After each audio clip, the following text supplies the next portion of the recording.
What's up guys and welcome back to another video. In today's video, I'm going to be attempting to name every reference and detail in Indie Cross Episode 2. However, let's clarify a few things. One, I am probably not going to get everything right in terms of info or just outright missing stuff, thus the title attempting to. So help me in the comments if I miss anything or I get the info wrong. Number 2, this is not a reaction video, because I've done way too many of those. And finally, 3, yeah, there is no third rule, I just want it to be dramatic. Alright, let's get into it. So this is where the sun belongs. Nico from One Shot. Hey, when I said every detail, I meant every detail. And I believe this is the end of the game, however someone can correct me if I'm wrong. And while we're at it, there's Drifter from Hyperlight Drifter.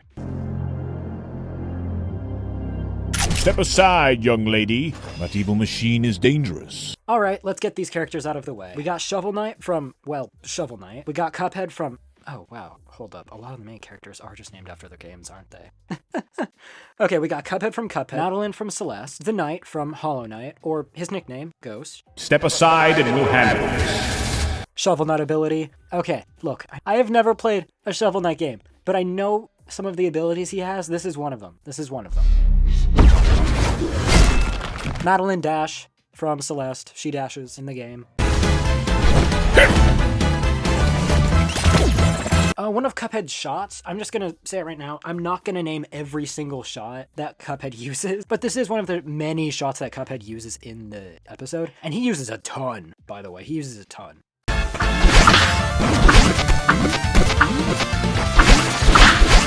2D, reference to the, well actually every single character that's on the screen right now, including Knight, who isn't on the screen, they are part of like this sort of like 2D layout of a game, and obviously, hold up, I'm gonna let it play. And obviously in this situation, Madeline would be pulling ahead. Because in the game of also, Shovel Knight ability, but as I was saying, obviously Madeline would be pulling ahead in this situation. Because in Celeste, you are literally the entire time parkouring. You are like literally climbing a mountain, but overall Madeline does have the advantage here. Also Cuphead parry. A little help here? I thought you'd never ask. Wait, no, that's not what I knew it! Unhand her, you vile spirit! Madeline! One of the main antagonists from Celeste? Well, not really, but she is a character in that in which you are constantly facing, aka Madeline's counterpart, which is part of her? You vile spirit!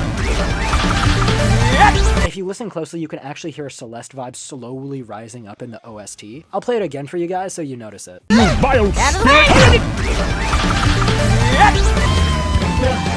What's going on?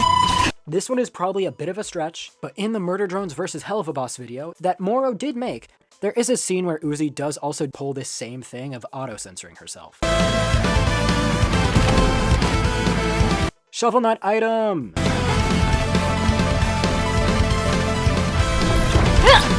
It's really quick, but as Madeline goes briefly behind this little pillar, her hair color changes from red to pink, signifying that Madeline and Madeline have officially combined again, and now she can dash twice.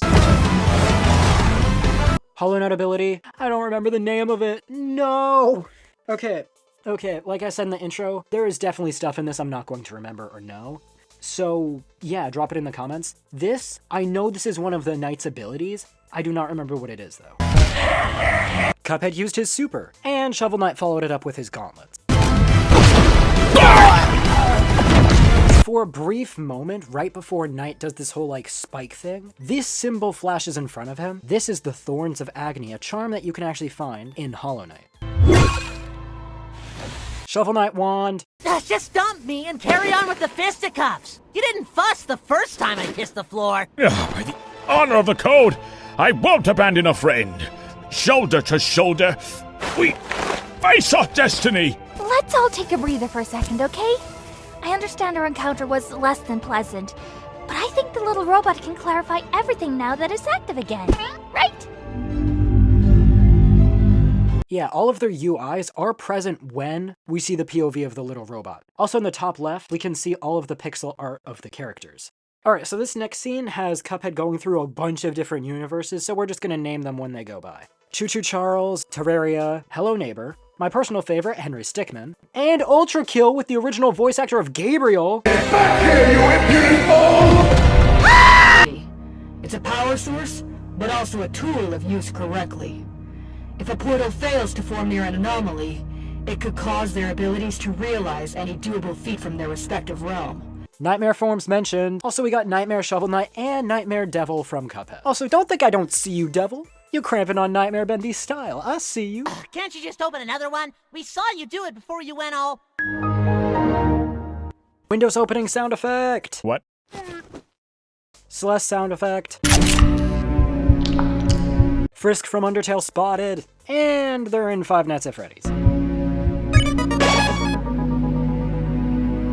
Save file. It completely regenerates the player and gives them a save point to spawn from again when they die. And also Frisk is in FNAF 3. The person that's speaking in the back is Balloon Boy.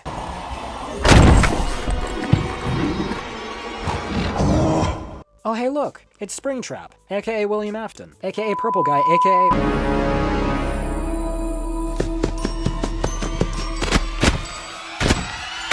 Also, when you hear the footsteps getting closer, a small little tune of the Five Nights at Freddy's theme can be heard. Bonnie's in the back! Springtrap is now officially in the area where you usually watch the security cameras, except instead of him hunting you, it's now Frisk hunting him. Talk this out. He attempts to shut the door like you can in FNAF, however Frisk just ignores it. Also, Frisk is wearing the heart locket originally found in Undertale. What did they throw? Oh, it's an arcade machine. Ancient Knight serves as a chosen vessel fated to imprison the Radiants. They should not be capable of landing such a blow from a distance. No! Yeah, in Hollow Knight, when you get hit by an attack or something, you have the chance of losing all your money. Just like what happened to poor Shovel Knight here. Did that thing just skedaddle on by? Rude! Whenever you run out of HP in the game of Cuphead, you get turned into a ghost, and the only way to bring you back is through a parry. As we see, Battlein slaps him and that completely revives him, but as we see right now, he's in his ghost form. To catch one before we fall to our demise. We only have one shot at this. Is it weird how throughout the entire video, whenever someone says one shot, I just think of the game One Shot? Please tell me I'm not the only one. Please. Please.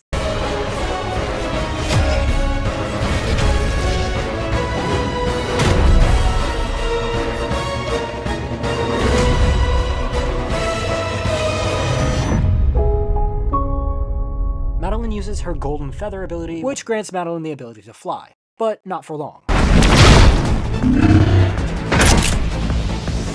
I know I said it at the beginning of the video, but this is Drifter from Hyper Light Drifter. Once again, one of the weapons from Hyper Light Drifter. It's basically just a bomb. So this is the final boss of Hyper Light Drifter, but I'll get more into that later as the video progresses. Also, how does this thing turn on? Does it have...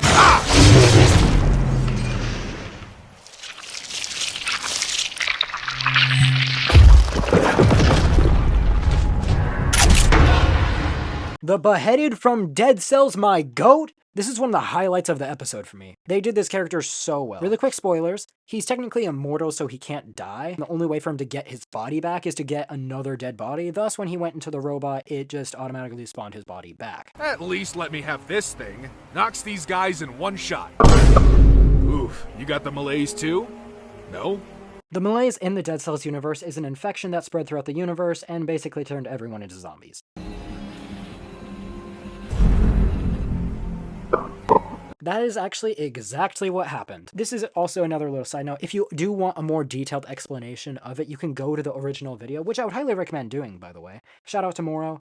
This stuff is incredible. But as I was saying, if you just simply click the subtitles, since Drifter can't talk, it will give you information on the character. For example, in this situation, this is Judgment, the final boss of Hyper, and he's sort of just like stuck in his head in internal conflict. Potion from Dead Cells. Stim from Hyper Light Drifter. There we go. Been looking for one of these all day. Gotta move.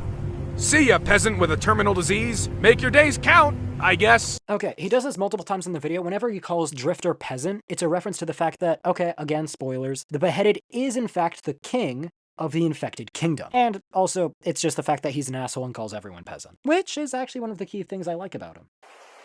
Really?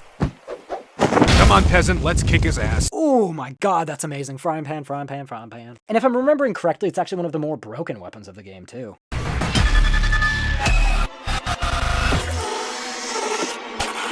It's the 5 children and the 5 souls that he killed. Purple Guy and Springtrap original PNGs, and yeah, he got his nightmare form. This kid could use some comedy.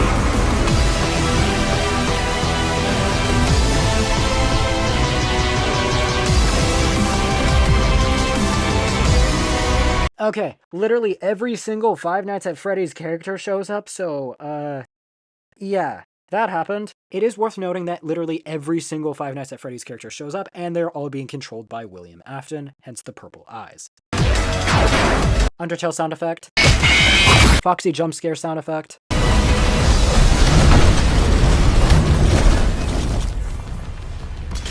In Undertale, one of the first ways you avoid seeing Papyrus is hiding behind a, quote-unquote, conveniently shaped lamp. That's a huge achievement. But for these guys? And if accepting others can make a difference for the better, I don't see why that shouldn't apply here. Again, a charm from Hollow Knight known as the Dream Shield. Keep this! Could be your new go-to instead of the shovel. Okay, I have no idea what this bat is. It could be freaking Scout's Bat from TF2, although I don't think that's an indie game. It could be a number of things, so tell me in the comments. I have no clue what this is. Name. Bat Knight! No, wait! Batman! Okay, I feel like this reference is pretty obvious. Pretty sure that's a seagull? It must be a noble swan. Surely a sign of good fortune on our quest. Anonymous Goose Game! Let us halt our journey here. Grillby's from Undertale! Also, literally every single monster that is present in Grillby's in the original game of Undertale, including the likes of Grillby's, Smaller Dog, Greater Dog, and so forth, so forth. Oh! Hey! I was just hiding here. I didn't mean to startle you. Sorry! Nigo from One Shot, my goat! Everyone in this show is my goat. But yeah, they're holding the light bulb that would originally save the dying world from One Shot. It feels nice to have a character that doesn't originally fight in their game. Any talents or tricks up your sleeves? It's dangerous out there. I could talk to God. They tend to take a while. Why are they all looking at me like that? But in the game of One Shot, we are commonly referred to, yes, us, the player, as God. We are the god of this game, we control Nico, etc., etc. I believe a cat's eyes would react differently when exposed to such bright light. I am not a cat.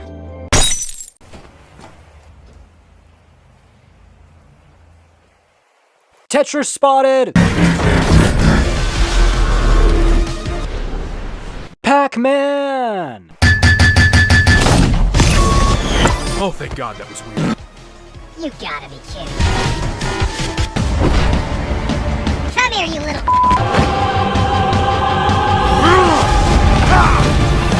Okay, this isn't a reference, but a detail I noticed while rewatching this again. The entire sequence in the background is 3D. I'm starting to see why this took as long as it did. Like, this looks incredible. This is amazing. Also, yeah, Drifter UI. Alright, this sequence can easily be explained if you just turn on the subtitles, and of course, spoilers ahead. In the end of Hyperlight Drifter, you do end up defeating the final boss, but in doing so, it only makes your sickness worse. Drifter ends up following the Jackal just like the start of the game, and the Jackal ends up leaving him for dead. God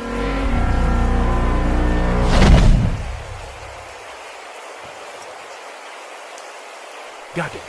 In the game of Dead Cells, one of the main mechanics that the shield has is you can attempt to parry stuff, but as we saw here, that didn't really work in the Beheaded's favor, and he ended up losing half of his entire body.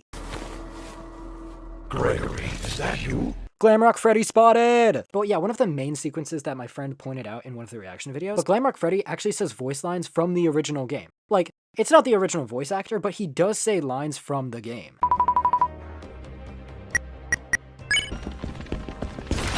In Undertale, one of the main mechanics is that you make tons of choices, and these choices later impact you greatly. And also, yeah, you have to decide on whether getting into the chest cavity, which is what Gregory gets into in Security Breach. My name is Freddy, by the way. Do you mind if I scan you? Duly noted. Again, one of the very first things that Glamrock Freddy does in Security Breach is scan Gregory. He tried to do that with Frisk, and well, Vanny spray paint is visible! These droids are originally found in Security Breach, and yes, they act like weeping angels. To be here. Electric bars. Okay, this is a reference to one of two things. One, that sound effect is what happens whenever you run into an electrical maze that Papyrus has set up for you, which these frames do actually look very similar to when Papyrus gets shocked. But the second thing is when Frisk approaches the electric bars, how the orange lasers work in Undertale is that if you continue to walk through them, you won't get damaged. Whereas blue lasers, you stand still. And the reason why Frisk walks into it is because they think they can just walk through it because it's orange from the game. What? There is a small crewmate in the bottom left right here. Please wait here. I'll only be a minute. There's a recharge station. One of the common things that Glamrock Freddy has to do in Security Breach is recharge himself.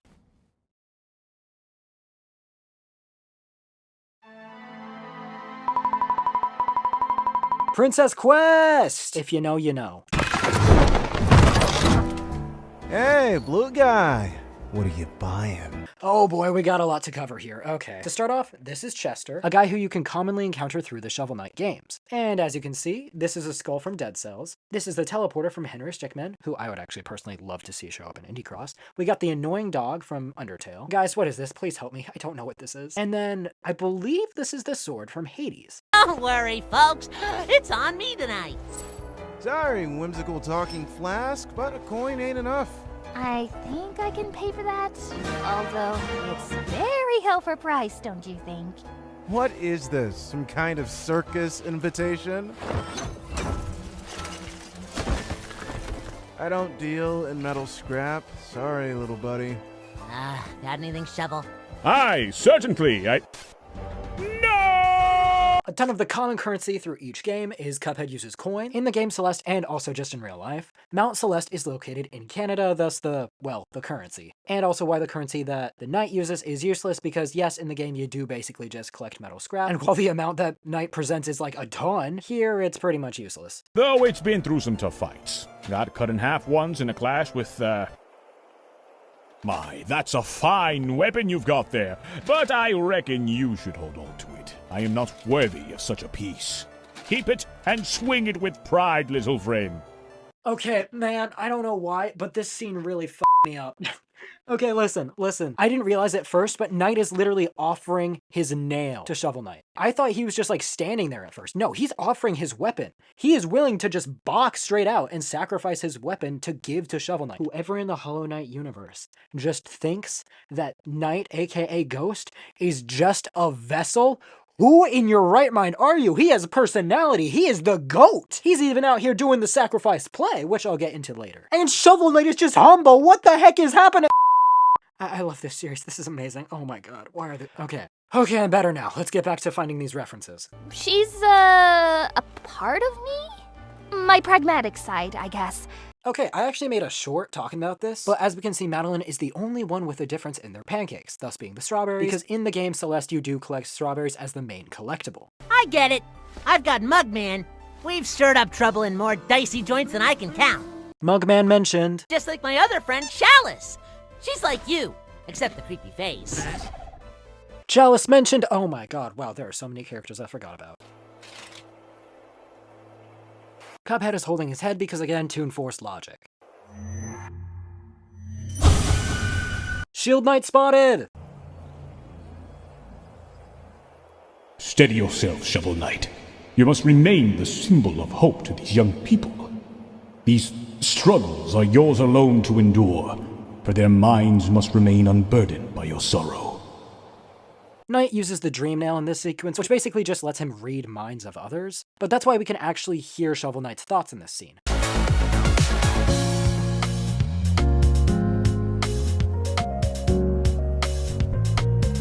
Watching this scene makes me realize how much I love this trio, and how much I miss Hollow Knight! Putting you in time.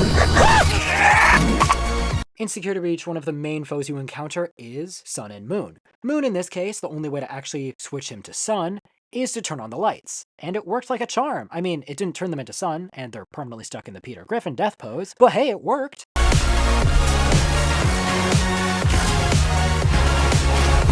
If you look closely, you can actually see the Undertale slashes from the game.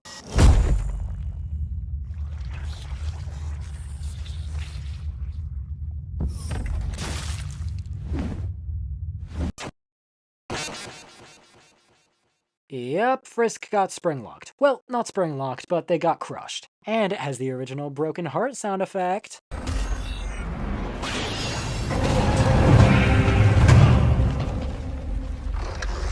Hey, shitbag!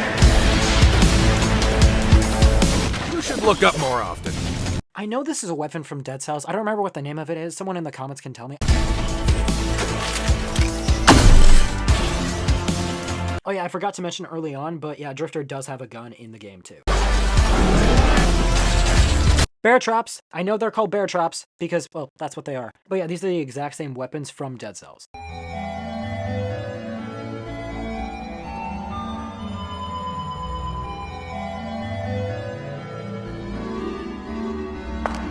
Original game over music from Undertale. Explore the boundaries of life and death. Original Undertale heart sprite. Erase mistakes. Start over and over until you get what you want. Many of the monster sprites from Undertale are blurred but visible in the background while Springtrap is giving his whole spiel about being above your consequences.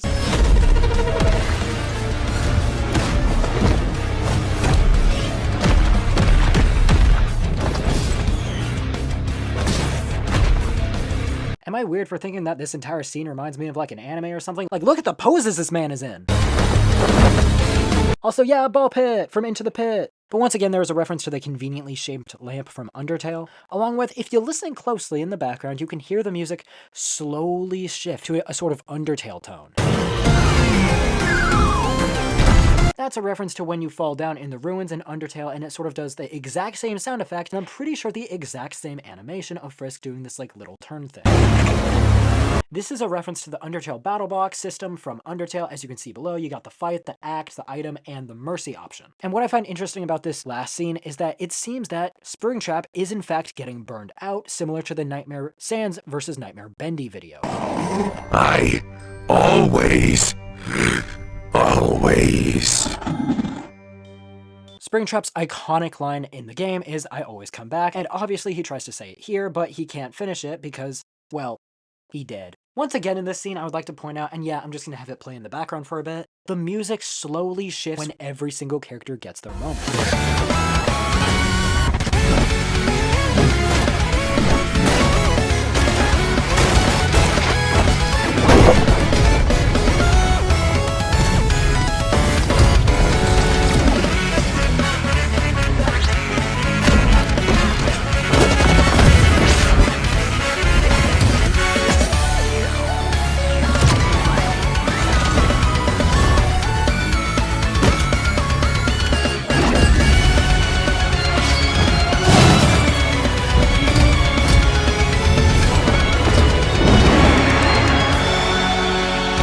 Also, in the credits, literally every single character that we saw is present, and they're all in the Cuphead style. And I love it. Nico looks so cute. And yeah, that's all the references. You really thought I was just gonna end it there?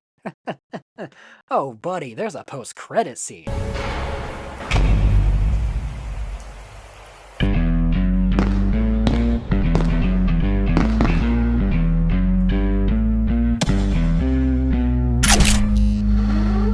Yeah, episode 3 is gonna go so hard. We got V1 from Ultra Kill. But yeah, if I missed any references, or I just got the info wrong, please tell me in the comments. And thank you guys so much for watching. I will see you later. Bye! Seriously though, episode 3 is gonna be hype!